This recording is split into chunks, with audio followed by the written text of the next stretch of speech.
En diciembre de 2023, Argentina atravesaba una crisis severa, con una inflación anual del 211%. Muchos economistas lo planteaban así. Este país enfrentaba problemas estructurales difíciles de resolver. El peso no valía nada. Más del 40% de la población vivía en pobreza. Y el gobierno anterior había dejado un déficit tan acumulado que parecía imposible de cerrar. Entonces llegó Javier Milei. Se llamaba a sí mismo anarcocapitalista. Salía a los mítines con una motosierra y en 18 meses impulsó cambios que todos los modelos económicos del planeta decían que serían políticamente inviables.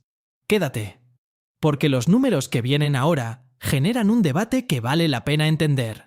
Para entender lo que pasó en Argentina, primero tienes que entender en qué se había convertido Argentina. Este no fue un país que cayó en la pobreza sin querer. Aplicó durante años políticas de gasto deficitario. Durante 14 años seguidos gastó más de lo que tenía, cada año. Y cuando al gobierno se le acababa el dinero, imprimía más, lo que hacía que el dinero valiera menos, lo que hacía subir los precios, lo que hacía que la gente reclamara sueldos más altos, lo que le costaba más al Estado, que volvía a imprimir. Y así, vuelta tras vuelta, durante década y media. Cuando Milei ganó las elecciones a finales de 2023, la inflación mensual era del 25,5%, no anual, mensual. Piénsalo. Cobras el viernes y el lunes siguiente, ese dinero ya compra menos. Tu sueldo de principios de mes, el día 15 ya vale un 15% menos. Así, todos los meses, sin parar. La pobreza había llegado al 40%. El peso, que décadas atrás llegó a valer más que el dólar, se había desplomado hasta tal punto que surgió un enorme mercado negro de divisas, mientras la inflación devoraba el poder adquisitivo de la población.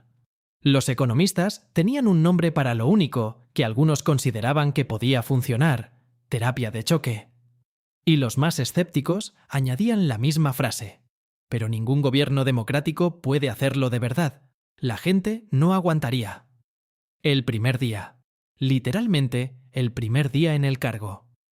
Milei recortó el presupuesto un 30%. No anunció que lo haría. No abrió una mesa de negociación. Lo recortó. Ese mismo día, cerró 9 ministerios. Liquidó 200 organismos del Estado. Echó a más de 30.000 empleados públicos. Eliminó controles de precios que llevaban años instalados. Quitó las subvenciones a la energía, al transporte, a los alimentos. Devaluó el peso un 54% de golpe para cerrar la brecha entre el tipo oficial y el mercado negro.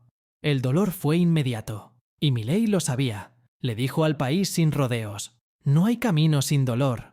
Reuters confirmó el superávit fiscal en enero de 2024, el primer mes completo de Milei, el primer superávit en 14 años, con un mes de mandato. Subió una foto a las redes, él con su gabinete, una motosierra dorada en el centro, el pie de foto, el mejor gobierno de la historia. Su popularidad se mantuvo.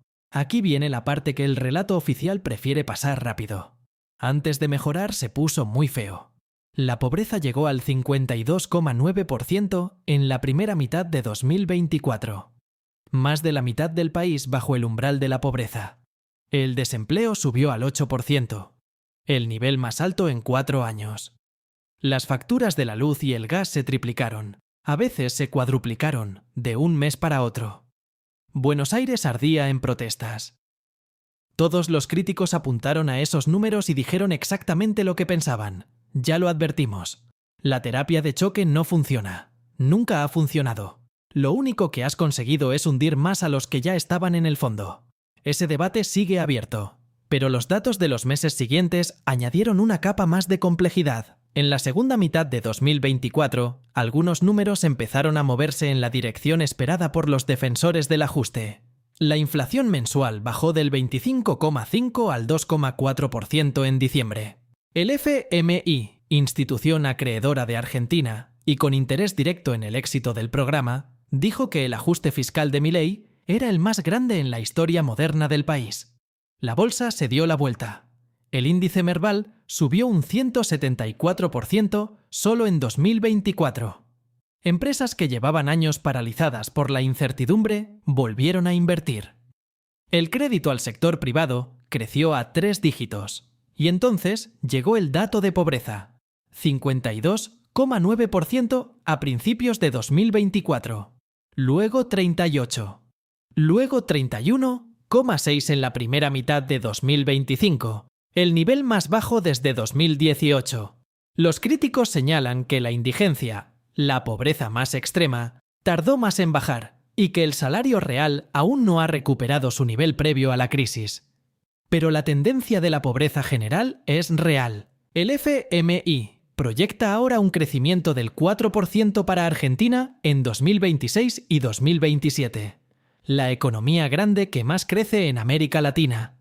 La misma que hace 2 años todos habían dado por muerta. Primer superávit en 14 años. 14. Pero hay algo que casi nadie está diciendo en voz alta. Esto no es solo la historia de Argentina. El mismo bucle que contribuyó a destruir ese país. Gastar más de lo que tienes, imprimir para tapar el agujero, ver cómo los precios se van al cielo.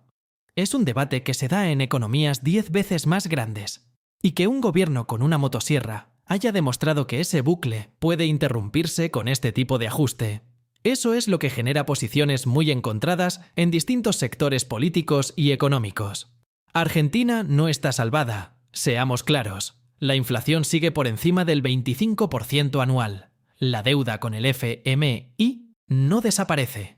El peso sigue siendo frágil. El salario real promedio aún está por debajo de los niveles de 2023. Y los economistas, que advirtieron sobre el costo social del ajuste, señalan que muchas de esas heridas tardarán años en cerrarse. Nadie sabe con certeza si este crecimiento aguanta. Lo que pase después, todavía nadie lo sabe.